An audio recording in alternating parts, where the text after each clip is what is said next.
सभी भक्तों को राधे राधे। श्री शिवाय नमस्तुभ्यम। आपका पूजा विथ प्रिंस चैनल में हार्दिक स्वागत है। आज मैं आप सबको बेल वृक्ष के बारे में बताऊंगा, उसकी उत्पत्ति कैसे हुई, उसकी महत्वता क्या है और क्यों चाही जाती है भगवान भोलेनाथ को बेल वृक्ष की पत्तियां, और उन्हें इतना प्रसन्न क्यों है ये बेल का पत्ता। सबसे पहले मैं आपको बता दूं कि इसकी उत्पत्ति कैसे हुई। एक बार माता पार्वती मंदराचल पर्वत पर भ्रमण के लिए निकली थी। तभी उनके शरीर से पसीने की एक बूंद उस पर्वत पर गिर गई और उसी पसीने की बूंद से बेल वृक्ष की उत्पत्ति हुई है। इसलिए भगवान भोलेनाथ को ये बेल वृक्ष अति प्रसन्न है।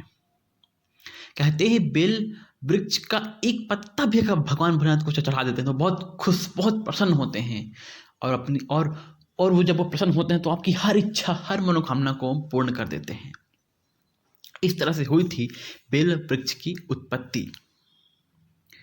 और कहते हैं जो भी बेल वृक्ष के नीचे एक दिया जलाता है और उस पर जल अर्पित करता है, उससे भगवान भोलेनाथ, माता पार्वती बहुत प्रसन्न होती हैं। और बेल वृक्ष में माता लक्ष्मी और नारायण भी वास करते हैं। इसलिए इसके नीचे दीपक जलाने से माता लक्ष्मी भी अति प्रसन्न होती हैं। हमें बेल का वृक्ष अवश्य लगाना चाहिए। पर क्या आप इसे घर पर लगा सकते हैं? हाँ जी, आप इसे घर पर लगा सकते हैं, लेकिन आप इसे घर के सामने नहीं, घर के पीछे लगाएं और ऐसे स्थान पर लगाएं जहाँ शुद्ध वातावरण हो, गंदा पानी या कुछ अशुद्ध इत्यादि ना हो। अगर आप पीछे नहीं लगा सकते तो अगर आप इसे गमले में लगाना चाहते हैं तो आप इसे जब घर से निकलें तो आपका राइट हैंड जिस तरफ पड़े उस तरफ लगाएं। इससे आपके घर में सुख, समृद्धि और वैभव का वास होगा और आपके घर की सारी दरिद्रताओं, सारी नकारात्मक शक्तियों का नाश हो जाएगा। इस तरह से आप बेल वृक्ष लगा सकते हैं। भगवान भोलेनाथ को बेल वृक्ष इतना पसंद क्यों है? क्योंकि ये माता पार्वती के द्वारा उत्पन्न हुआ है, इसलिए ये बेल वृक्ष भगवान भोलेनाथ को अति प्रसन्न है।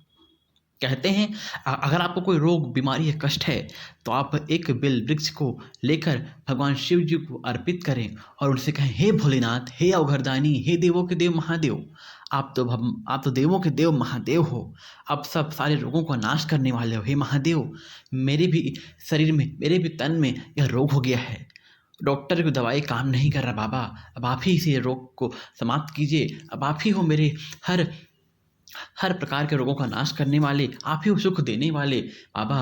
अब आप इस रोग को नष्ट करो। ऐसा करके उस रोग को ऐसा कर अब उस बेलपत्र को भगवान शिव जी से औषधि के रूप में मांग लावें और हो सके तो उनको देखते हुए बाहर निकलकर मंदिर से या कहीं भी, बस भगवान जी के सामने जूठा ना हो, ऐसा कर उस बेलपत्री को आप चबा कर खा जाइए। आप देखोगे धीरे धीरे आपका वो रोग समाप्त होने लगेगा। अगर ऐसा ना हो तो मुझे आप कमेंट करके जरूर गाली दे सकते हैं, पर ऐसा हो ही नहीं सकता। मैंने खुद किया है। मैंने बहुत सारे लोगों का इसी बेलपत्र के द्वारा नाश किया है। इसलिए भगवान भोलेनाथ का ये बेलपत्र बहुत शक्तिशाली माना गया है। और कहते हैं अगर किसी व्यक्ति की मृत्यु बेल पत्र के नीचे हो जाए तो हो ही नहीं सकता, चाहे वो कितना भी पापी, अधर्मी हो, वह नरक भोग ही नहीं सकता, उसको शिवलोक की प्राप्ति हो जाती है। इसलिए जब भी कहीं हम देखते हैं मुर्दों को ले आते हुए तो उसी बेल वृक्ष की छांव से ले आते हैं ताकि उस जीव आत्मा का कल्याण हो जाए, उसे नरक ना भोगना पड़े। इस तरह से है। और हमें बेल वृक्ष की सेवा जरूर करनी चाहिए, लेकिन हमें अपने से छोटे वृक्ष के नीचे दीपक नहीं जलाना चाहिए। इससे ना तो उसकी छाँव हमें पड़ेगी और दीपक की लौ से वो बेल वृक्ष सूख सकता है, जल सकता है, जिससे आपको ही पाप लगेगा। आप ही इस पुण्य की भागीदारी बनेंगे। तो आप हमेशा छोटे वृक्ष की सेवा कीजिए, उसे जल दीजिए, उसके नीचे दीपक ना जलाएं। आप बड़े वृक्ष के नीचे दीपक जलाएं। ऐसा करने से भगवान भोलेनाथ और माता पार्वती की कृपा प्राप्त होती है और आपकी हर इच्छा, हर मनोकामनाएं पूर्ण हो जाती है। बेल वृक्ष की बहुत सारी जानकारी मैं आपको एक वीडियो में नहीं दे सकता, एक और वीडियो में जरूर बनाऊंगा।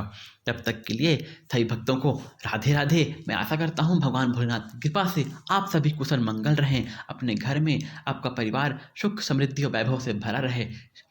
सभी भक्तों को राधे राधे। अगर ये वीडियो आपको अच्छी लगी तो प्लीज़ इसे लाइक करें, शेयर करें, सब्सक्राइब करें। धन्यवाद।